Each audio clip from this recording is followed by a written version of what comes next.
If you want to cancel your Zomato free trial, follow these simple steps to ensure you do it correctly and avoid any unwanted charges. Step 1. Open the Zomato app. Launch the Zomato app on your mobile device. Make sure you are logged into the account associated with the free trial you wish to cancel. Step 2. Go to Profile. Tap on the profile icon, usually located in the bottom right corner of the app. This will take you to your account settings and preferences. Step 3. Access subscription settings. Look for the subscription or membership option in the menu. This section contains details about your current subscription status and trial period. Step 4. Select Cancel Trial. Find the option that allows you to cancel your free trial.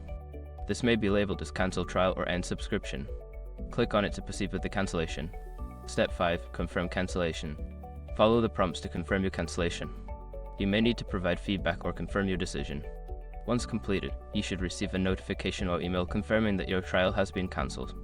By following these steps, you can successfully cancel your Zomato free trial.